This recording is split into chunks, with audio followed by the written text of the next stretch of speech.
When a name shook a nation, the world does not always change with loud explosions or sudden storms. Sometimes it changes with a whisper, a simple word, spoken at the right moment in front of millions. That word, in this story, was a name. Lakshmi, Pichai. When the Prime Minister of India spoke it aloud, a nation that had been busy rushing, bargaining, surviving, and scrolling suddenly paused. People who had never heard of her before began asking, "Who is she? Why is she important? And what does this quiet woman have to do with the story of one of the most powerful companies on earth?" The cameras showed the Prime Minister standing tall, his voice steady, but there was a softness when he said her name. It was not just a political gesture, it was a reminder that behind every leader, behind every success story, there is often a mother who worked silently, without asking for applause, without demanding recognition. Lakshmi had lived her whole life outside the spotlight.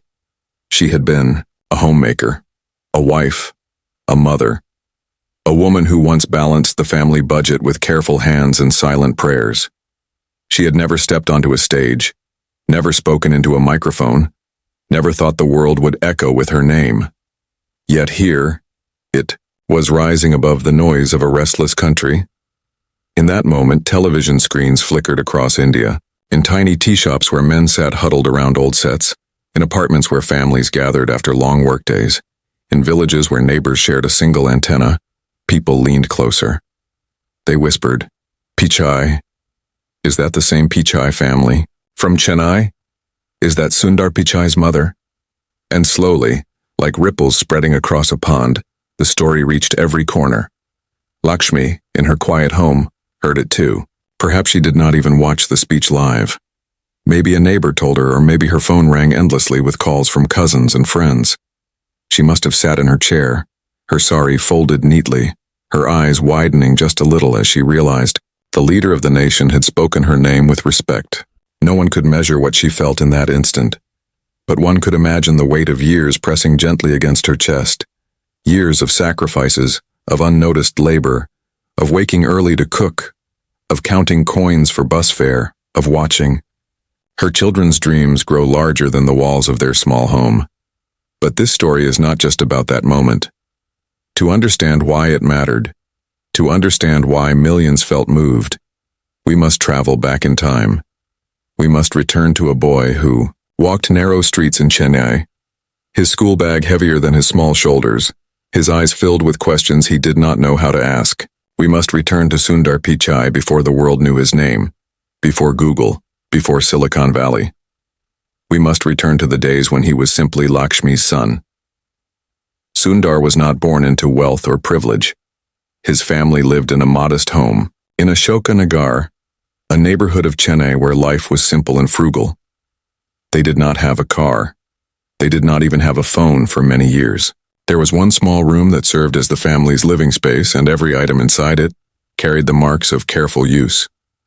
Furniture was repaired rather than replaced.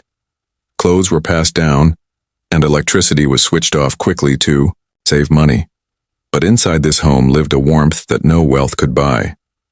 His father, Raghunatha Pichai, worked as an electrical engineer for the British conglomerate General Electric Company. He earned a stable salary, but it was not enough to make life comfortable. His mother, Lakshmi, had once been a stenographer, but after marriage she chose to stay home and raise her children.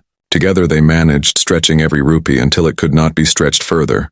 Sundar was quiet, thoughtful, and observant.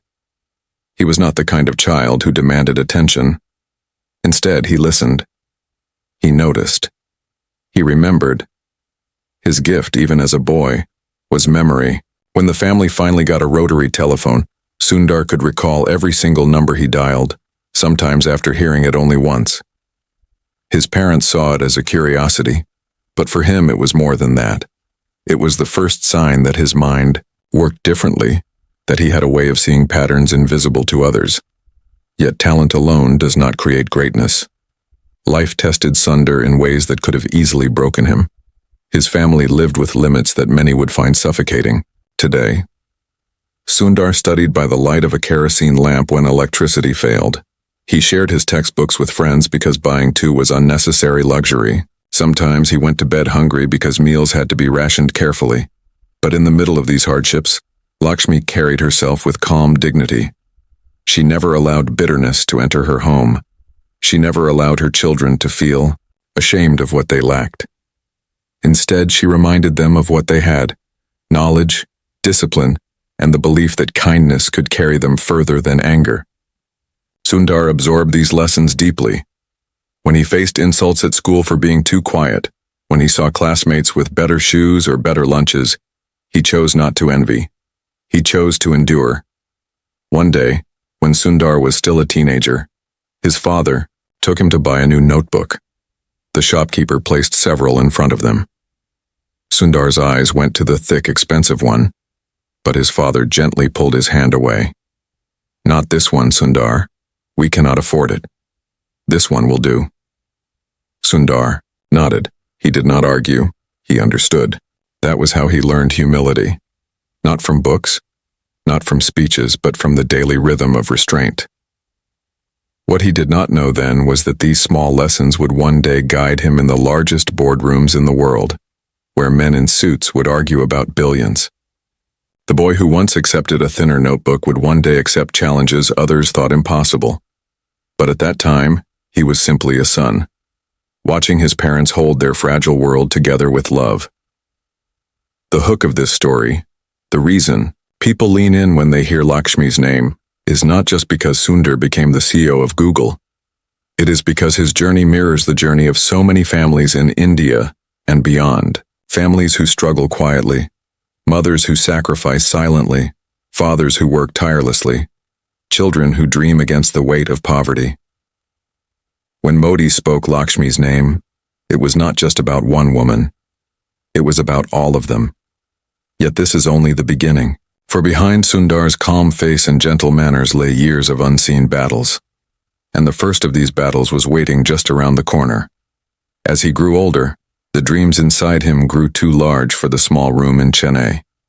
He wanted to study further, to see the world, to push his mind beyond the limits of his city. But dreams cost money, and money was the one thing the Pichai family never had enough of. Lakshmi knew this. She watched her son's eyes burn with questions, and she knew he would one day ask for more than she could give.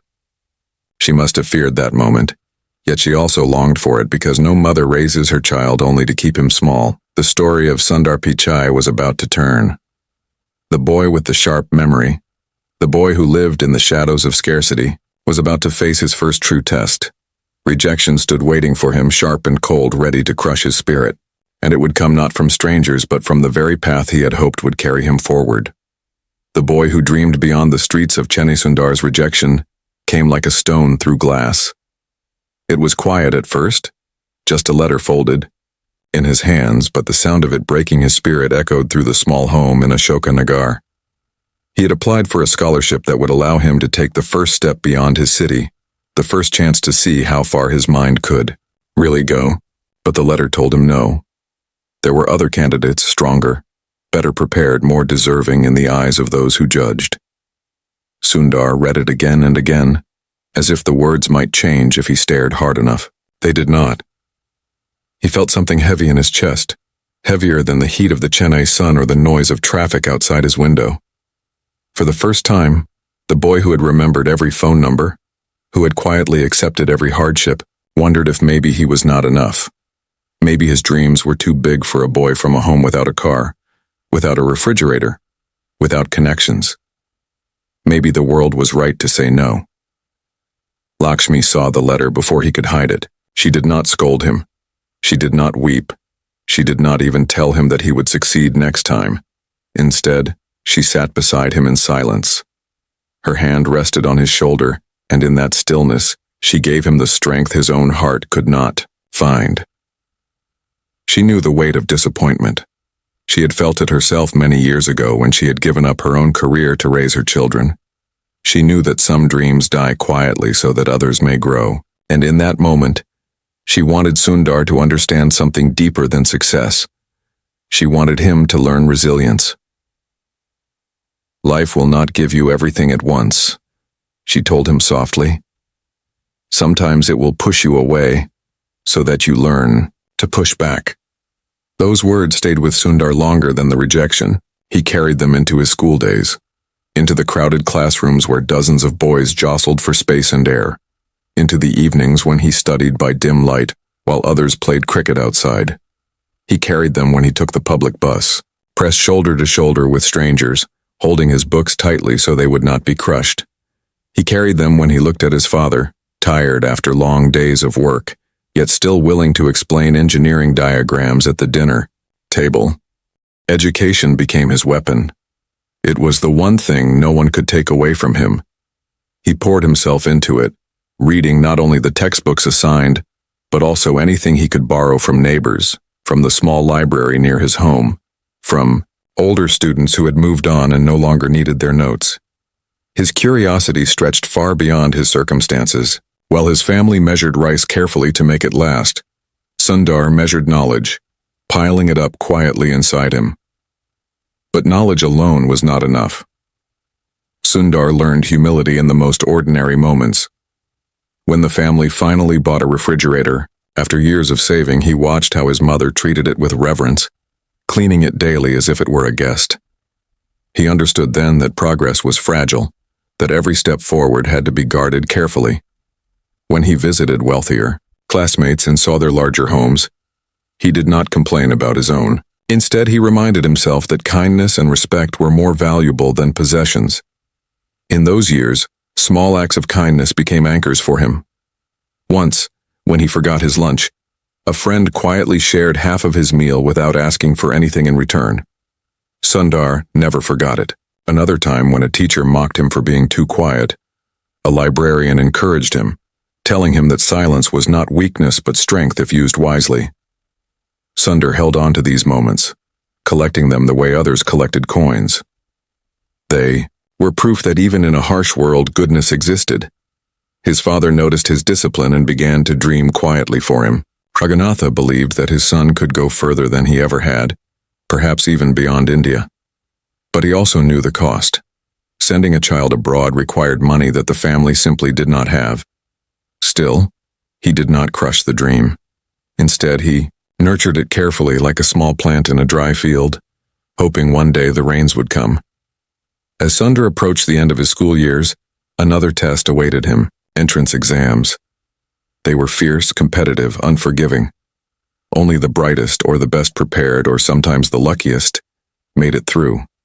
Lakshmi prayed silently as her son studied day and night, her own body aching as she cooked and cleaned, her mind whispering endless mantras of hope. She did not ask for wealth. She asked only that her son be given a chance to prove himself. The day of the results arrived like a storm.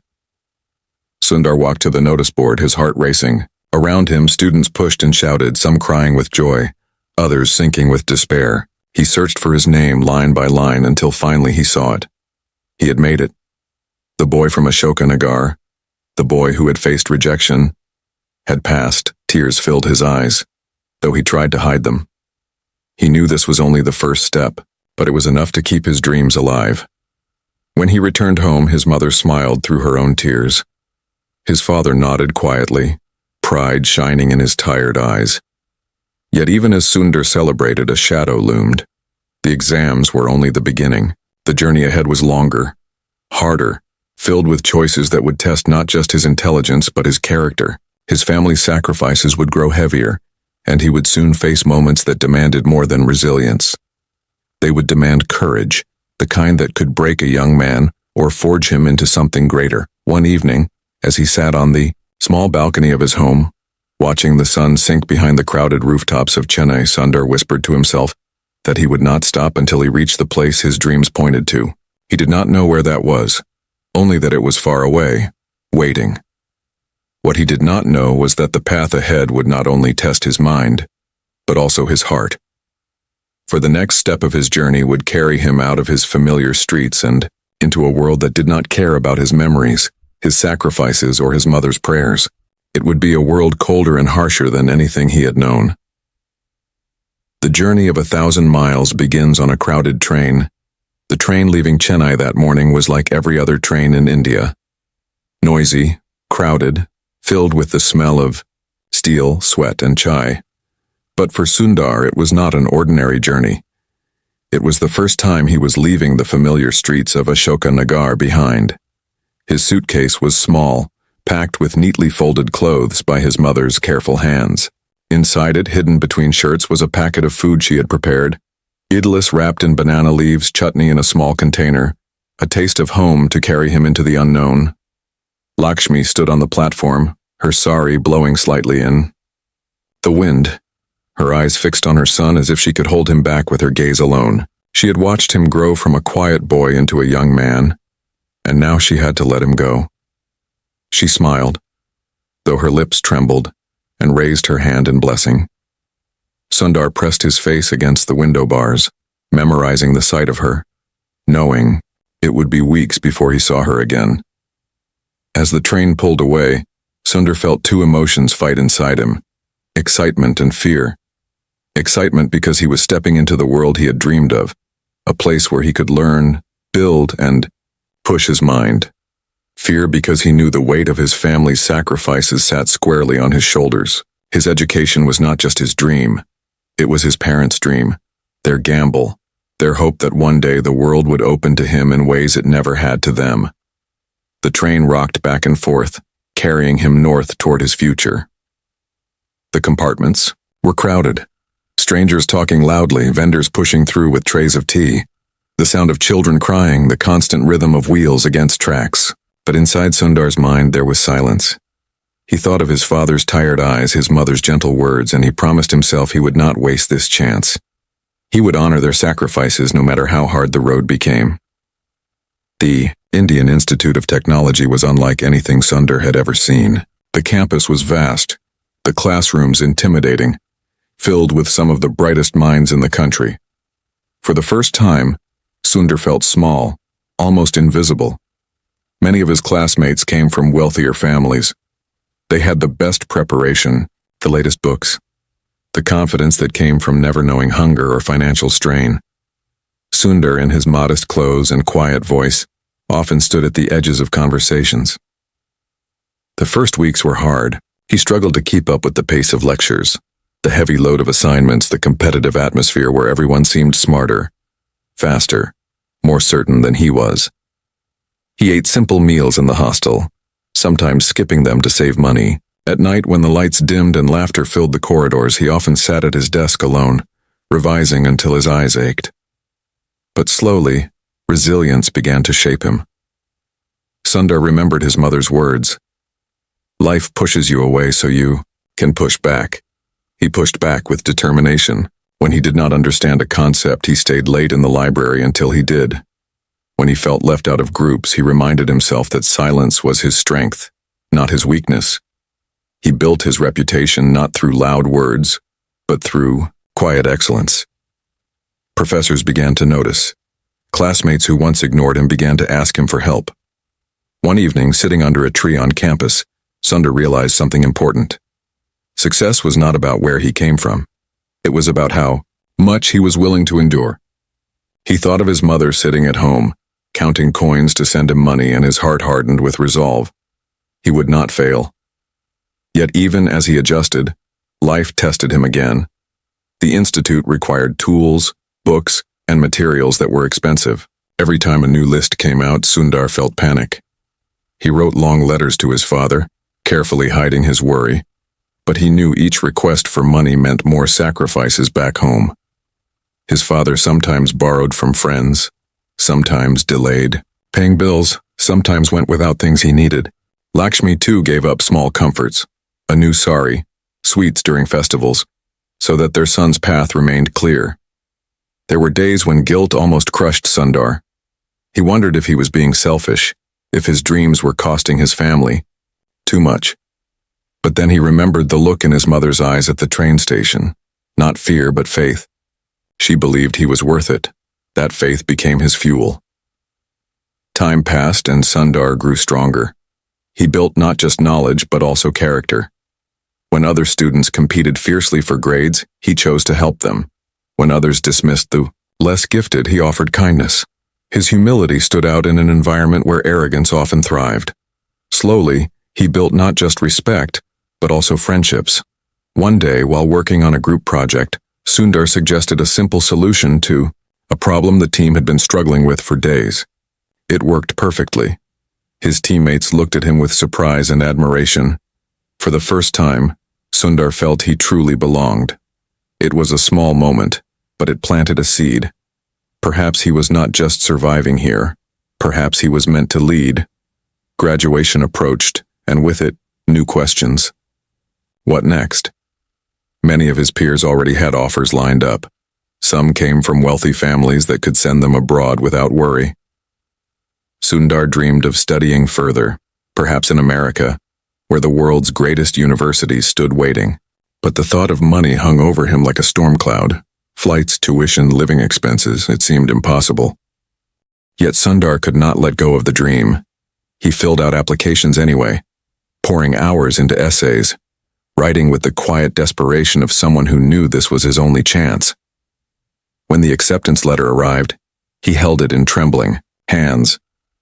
He had been admitted to Stanford, one of the finest universities in the world. It was a moment of triumph, the kind of moment young men dream about and families pray for. But triumph came with a shadow. The cost of studying in America was more than his family had ever seen in their lives. Even selling everything they owned would not be enough. Sundar stared at the numbers, feeling his chest tighten. He had the door open before him, but he could not step through it. He wrote to his father, who read the letter in silence. Raghunatha's hands trembled as he held the paper. He wanted to say yes, but he knew the truth. The family could not afford it. When Lakshmi read it, tears welled in her eyes. She wanted to believe, to fight, to find some miracle. She looked at her son and said, "We will find a way." But her voice broke slightly, betraying her fear. The dream of Stanford hung in the air like a fragile thread. Sundar was caught between hope and despair, between the promise of a future he longed for and the reality of a family that had already given everything. A suitcase full of hope and fear, the acceptance letter to Stanford did not feel like victory. It felt like a cruel joke. Sundar had fought his way through years of struggle, exams, hunger, and rejection to arrive at this moment, only to be told by fate that the door he had opened could not be walked through. The tuition alone was more than his father's annual salary many times over. The cost of living in California, even more frightening. Sundar sat in his room, the paper shaking in his hands, knowing that the greatest opportunity of his life might also be the most impossible. His father, Raghunatha, said little. He carried the letter to work, reading it again during his lunch break, then carefully folding it back into his pocket. His colleagues congratulated him, but he only smiled faintly. He knew the truth. The family's savings could not cover even a fraction of the expenses. He did not want to crush his son's dream, but he also could not promise what was beyond reach. Lakshmi, however, refused to give up. She told her husband that somehow, some way, they would manage. She spoke with the conviction of a mother who had endured years of sacrifice already and who believed her son's future was worth one more. The decision weighed on Sundar like a stone pressing down on his chest. Should he give up the chance and spare his parents the burden? Or should he take it, knowing that every rupee they spent on him would come at the cost of their comfort, perhaps even their health? Nights became sleepless. Days blurred into anxious, hours of calculation. Letters were sent to banks, to scholarship boards, to relatives who might help. And slowly, piece by piece, a path began to appear. A small scholarship was granted. A loan was approved. Relatives contributed what they could. And then, in an act of quiet courage, Raghunatha took out a loan against the family home. When Sundar learned of this, he was struck silent. His father was willing to risk the only security the family had just to give him a chance. It was love, yes, but it was also a debt of trust so heavy that Sundar felt his shoulders bow beneath it. He promised himself again and again, "I will not fail." The day of departure arrived. The house in Ashoka Nagar was filled with relatives and neighbors all coming to say goodbye. Some were proud, others envious, a few doubtful that the boy would ever return. Lakshmi prepared food for him, even though she knew customs might not allow him to carry it. She placed it in his bag anyway, because a mother does not let her son walk into the unknown without a piece of home. She tied a small thread around his wrist, a blessing to keep him safe. At the airport, the family stood together, their hearts heavy, but their faces brave.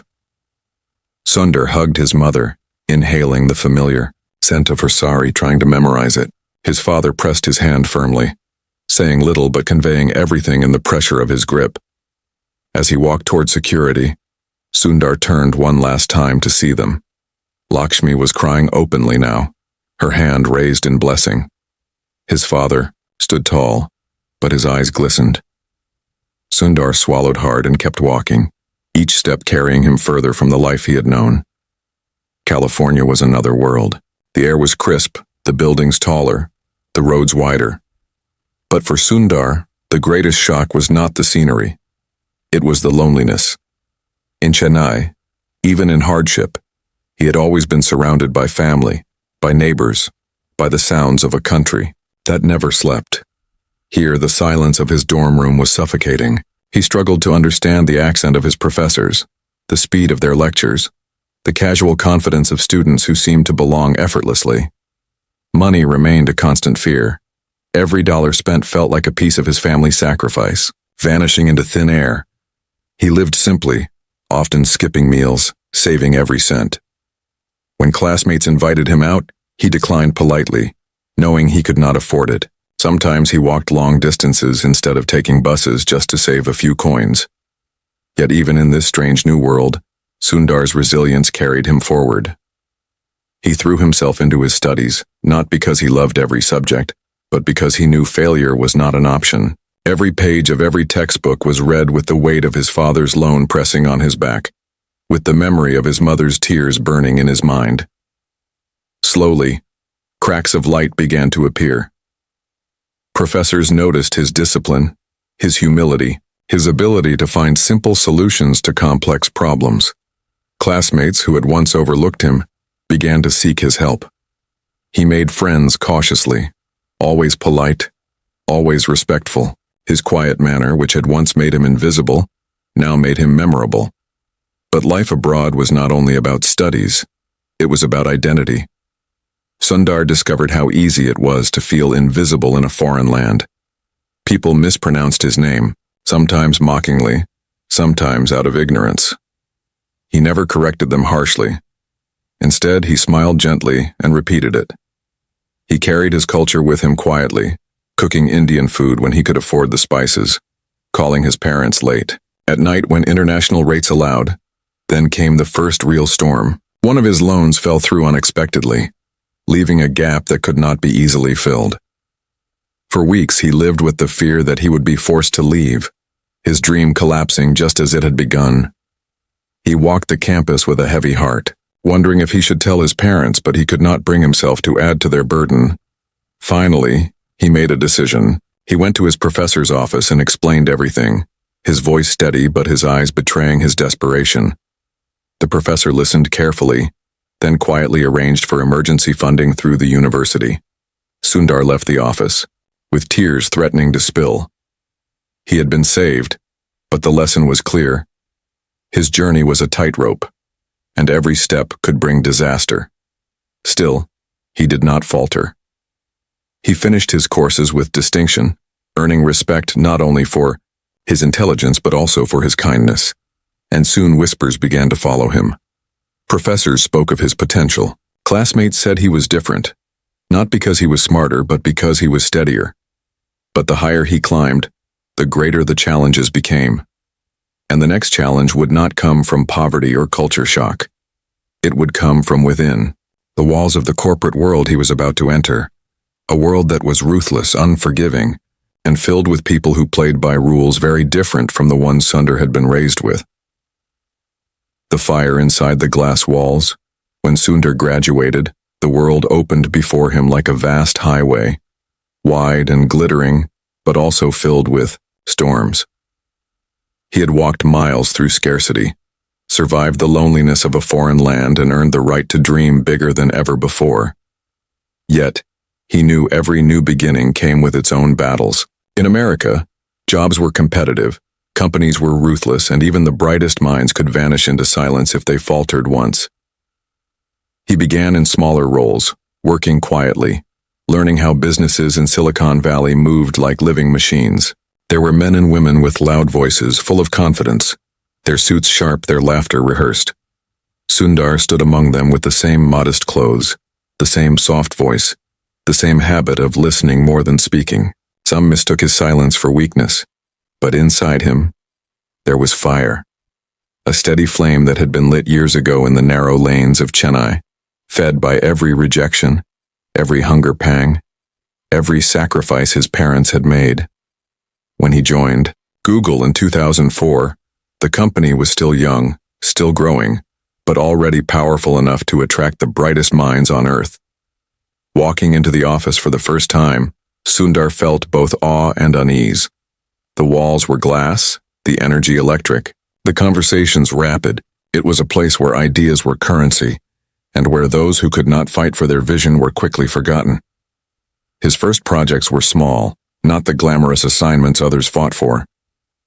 He worked on the Google Toolbar, a product that few inside the company even thought mattered. But Sundar treated it as if it were the most important task in the world. He listened to users, studied every detail, polished every corner. He believed that respect for small things created the foundation for great things. Then came a turning point. Microsoft, one of the giants of the industry, tried to make its search engine the default on Internet Explorer. Google's future was threatened. If users stopped searching through Google, the company could crumble. Many panicked. But Sundar, with his calm voice and careful mind, suggested a solution. Why not build a browser of their own? At first, people laughed. Google was a search company, not a browser company. But Sundar's conviction was steady, his reasoning clear. Slowly, he convinced them. That idea became Google Chrome. And Chrome in time would change the internet forever. It was faster, cleaner, simpler, and soon millions were using it.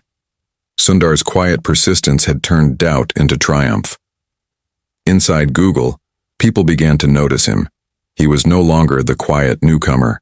He was a leader in the making, but success brings shadows. As Sundar rose, not everyone was pleased. Some colleagues, threatened by his growing influence, whispered behind closed doors. They said he was too humble to lead, too soft to survive in a world that rewarded sharp elbows and loud voices. Others tried to take credit for his work, twisting stories in meetings, hoping to push him back into the shadows. Sundar never fought with anger. Instead, he let his work speak louder than any argument. But the constant undercurrent of rivalry tested him in ways poverty never had. There was a moment, one that could have ended his journey altogether. A powerful executive tried to block his promotion, arguing that Sundar was not aggressive enough. The boardroom was tense, the air heavy with politics. Sundar sat there, quiet as always, his hands folded, his face calm. Many expected him to defend himself fiercely, to argue, to shout. But instead he spoke gently with the same humility his mother had taught him. He explained not why he was great, but why the product, the team, and the users mattered. His words were simple, but they carried a weight that no arrogance could match. Silence followed, and then, slowly, the tide turned in his favor. Each battle like this shaped him further. Sundar realized that power did not always belong to the loudest voice. Sometimes it belonged to the one who listened, who endured, who stayed kind even when surrounded by cruelty. This became his armor. In a world where others played politics, Sundar built trust. In a world where others fought for credit, Sundar lifted his team. Respect, humility, resilience, kindness. The same values that had carried him from Chennai now became the pillars of his leadership. Yet the higher he rose, the harsher the storms became. Google itself was entering turbulent times.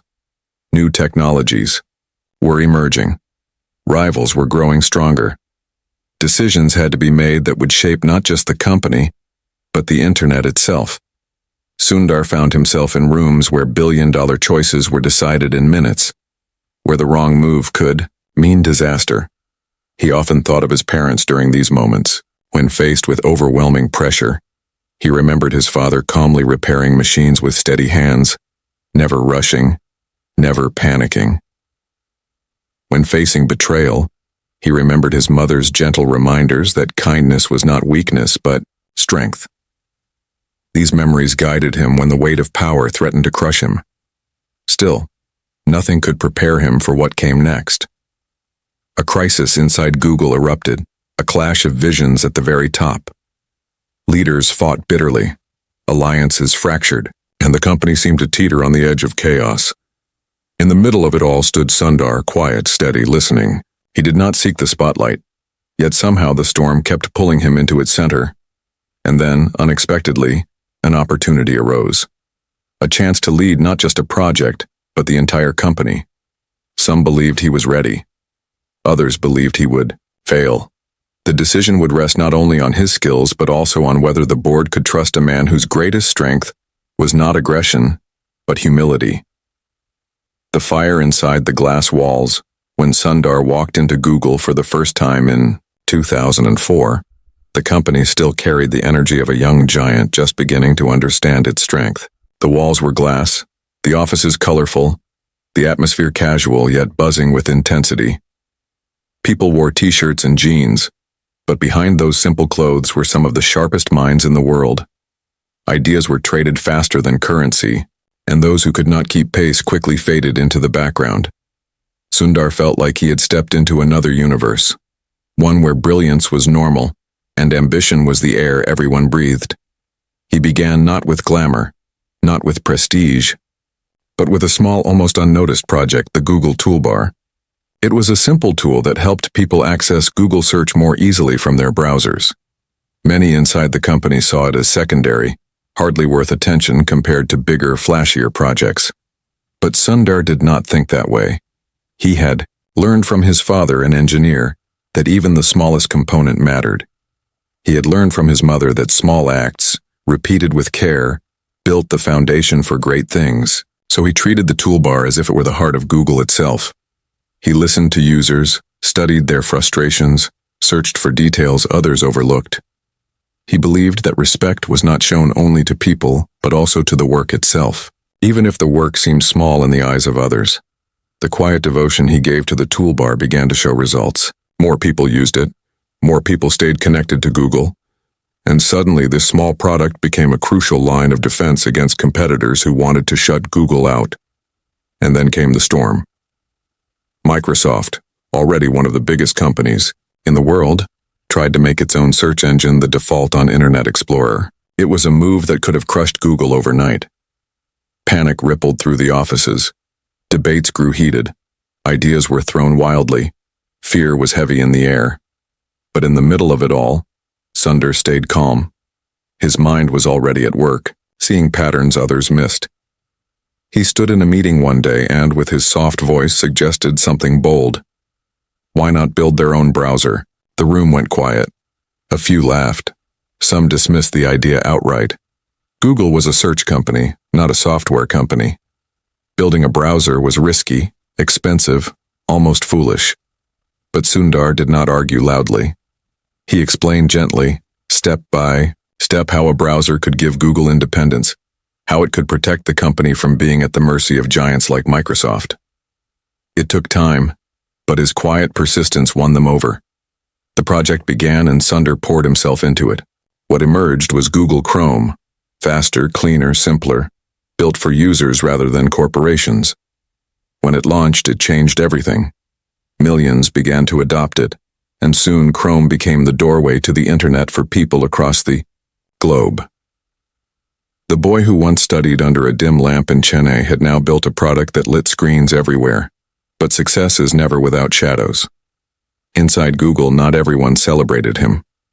The corporate world was filled with rivalries, politics, hidden daggers. Some colleagues, threatened by his growing influence, whispered behind his back. They said he was too humble, too quiet, too soft to be a real leader. Others tried to steal credit, reshaping stories in meetings so his contributions seemed smaller than they were. In this world where voices rose to dominate and elbows sharpened to cut through competition, Sundar's silence made him an easy target. Yet Sundar refused to change who he was. When others attacked him with ambition, he answered with patience. When they twisted stories, he allowed the work to speak louder than their words. And slowly, quietly, his reputation began to grow not just for his intelligence but for his character. People began to realize that his calm was not weakness, it was strength. Still, one moment nearly ended his rise. A powerful executive, one of the most influential inside the company, argued strongly against his promotion. In the executive's view, Sundar lacked aggression. He did not fight enough, did not shout enough, did not play the game of power in the way leaders were expected to. In the boardroom, voices clashed, arguments filled the air. Sundar sat there, quiet, steady, listening. Everyone waited for him to explode, to defend himself with sharp words. But instead he spoke softly, humbly. He did not say why he deserved the role. He did not list his achievements. Instead, he spoke of the users, the products, the future of technology.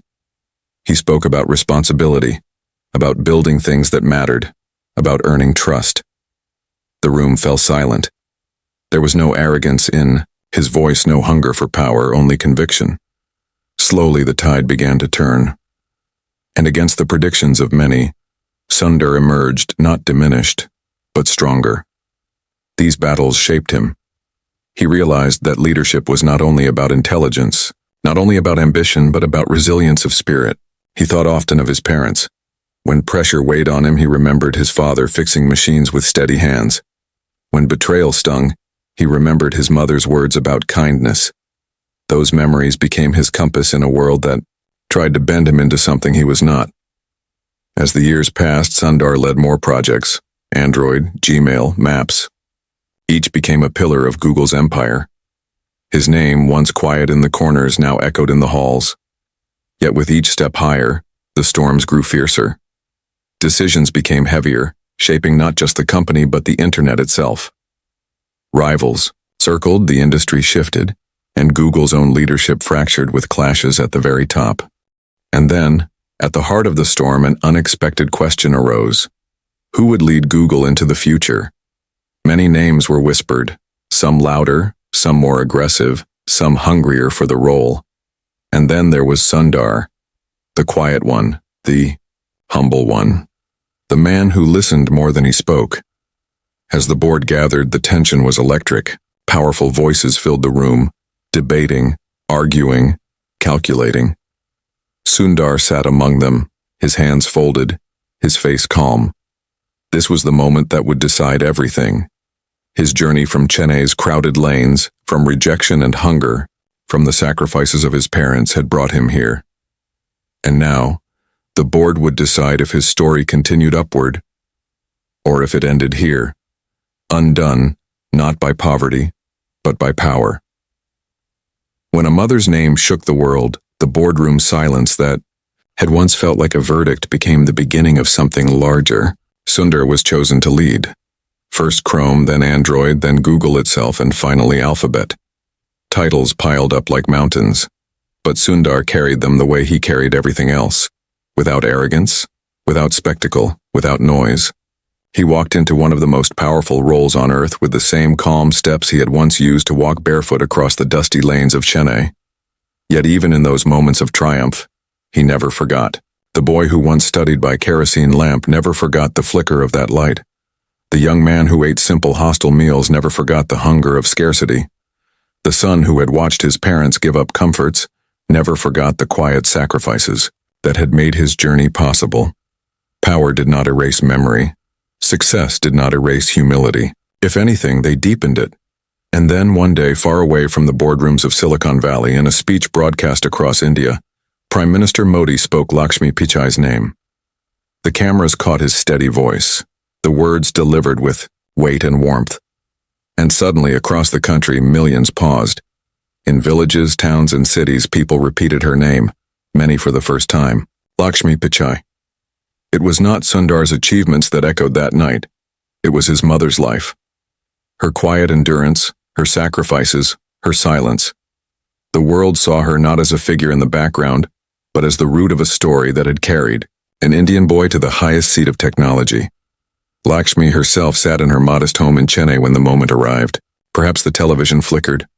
Perhaps neighbors crowded in to watch with her. She had lived a life outside the spotlight, and now the spotlight had found her. When she heard her name spoken by the leader of the nation, she did not cheer. She did not weep loudly. She simply sat, her eyes glistening, her hands folded in her lap. For her, the recognition was not about glory. It was about dignity. A quiet dignity that belonged not only to her, but to every mother who had ever sacrificed, silently so her child could rise. Sundar, thousands of miles away, received messages almost instantly. His phone lit up with clips, with headlines, with voices carrying the story. But when he watched it, when he heard the Prime Minister say his mother's name, something inside him shifted. He had been honored before, he had been praised before, but nothing compared to this. Because this was not about him. This was about her.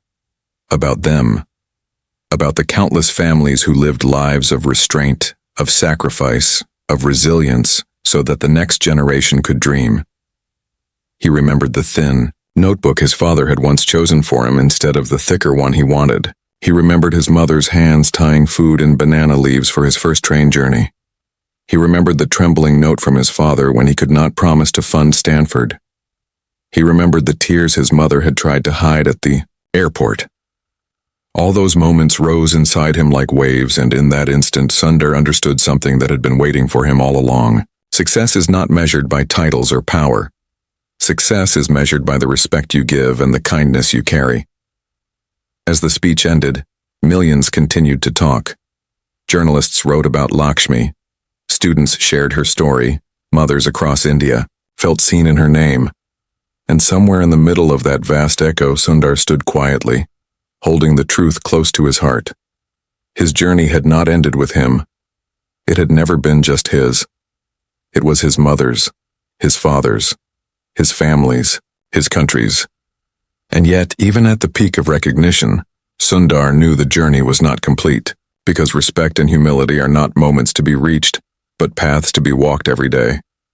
Tomorrow, there would be new challenges, new storms, new decisions that could shape the world. The glass walls of Silicon Valley would still test him. Power would still demand its price. But tonight, as he listened to his mother's name echo through India, Sundar felt a deep, quiet certainty. No matter what storms awaited, he would walk into them with the same resilience, the same humility, the same kindness that had carried him this far. Because the story was no longer just his. It belonged to everyone who believed that the softest voices can carry the heaviest truths.